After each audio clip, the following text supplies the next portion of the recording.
fruit. So much about what it's about, but I just loved the soundtrack on this one.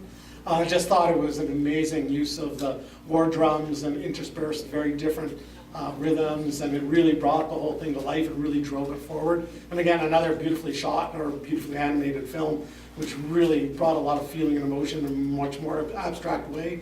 I loved how things changed in a second and grew, and there were like, it's another one you'd have to watch a few times to see all the different imagery that they bring to the film.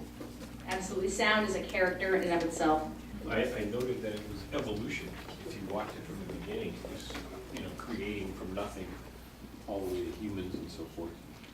And the other thing I noted was the music was all percussion. There was no strings, no wood, it was all percussion. So I don't know what he was trying to say about that, but I thought it was interesting.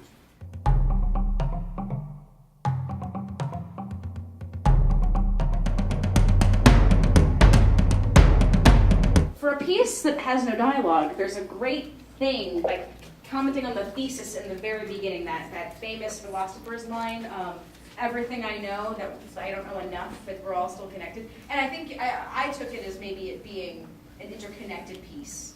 I thought it was amazing that it used 3 colors. Well, I mean, it's black and white aren't actually considered a color, then red is the only color. And then just using those 3 elements, came up with so many different variations.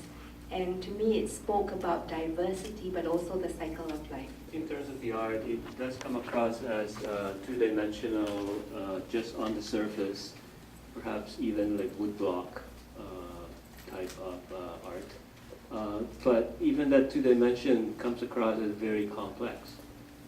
Even in book form, people can get immersed in these types of art.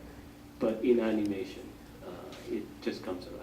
I really like the sequence of the child growing up into an adult, especially how as the blocks of thought came out of their head, they got more complex and more intricate in all their drawings, with more complex letters that then formed a tower, which there was a lot of biblical imagery happening in this piece as well, with the picking of the apples, and the tower of the blocks to me seemed very evocative of like the myth of the Tower of Babel. So there's a lot of complex thought happening in this one. I noticed the blocks too. I noticed that they start off with just like man, animal, like human, fruit, and then at the end there's like mathematical symbols that he's standing on those blocks.